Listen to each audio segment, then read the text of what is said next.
Hi there, it's Vanessa. Welcome back to my channel. I wanted to do the 5 quotes book tag. I was tagged by Bree. Basically, quotes from books that you really like or that call to you. I'm not one that really writes down quotes. This is just a random collection. Some of them are quotes that I have had in my mind and I think about often, and others are ones that I kind of just found by researching books that I really enjoyed. I'll start with the first not really book quote that really guides my life in a way. The more you know you don't know. To me, this quote is basically saying really you need to continue reading and you need to continue learning things. As you keep reading, you keep realizing you need to be more aware of other things that you learn because of the things you just read. The second one, I read this one in my Women in Diversity class that I took during undergrad. It was one of those speeches and quotes that showed so much hypocrisy. Upon editing my video, I thought I should also mention that parts of this speech have been changed by history. So it was first given by Sojourner Truth in 1851 at the Women's Convention in Akron, Ohio. But over time, every 10 years or so, different versions of the speech came about.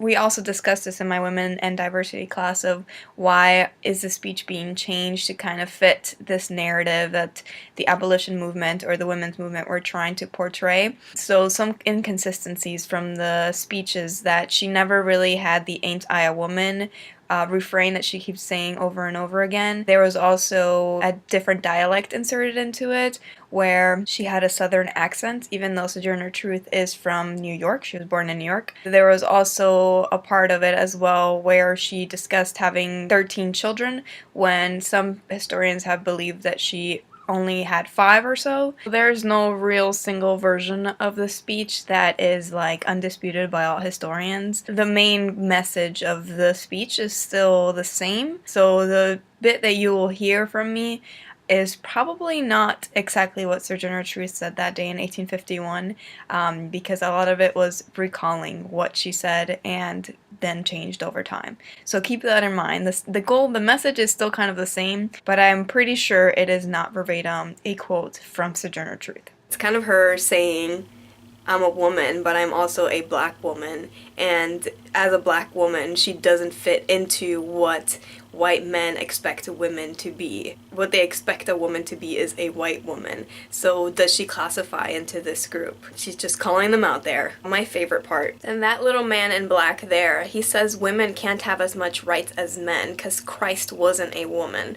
Where did your Christ come from? Where did your Christ come from? From God and a woman. Man had nothing to do with him. If the first woman God ever made was strong enough to turn the world upside down all alone, these women together ought to be able to turn it back and get it right side up again. And now they is asking to do it. The men better let them. I'm not a religious person, but she hits kind of the nail on the head saying, where did your Christ come from that you say is telling you these things about women's rights?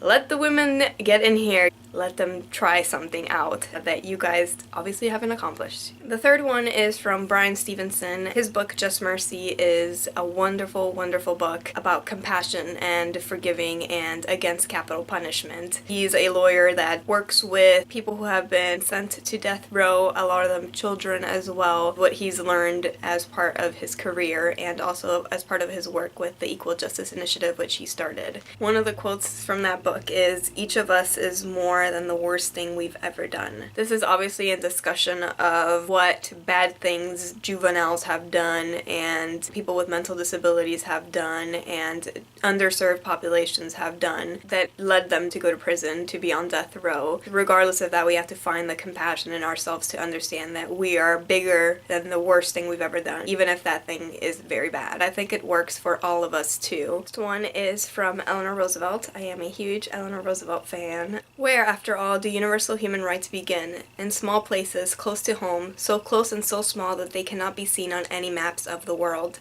Yet they are the world of the individual person, the neighborhood he lives in, the school or college he attends, the factory, farm, or office where he works. Such are the places where every man, woman, and child seeks equal justice, equal opportunity, equal dignity without discrimination.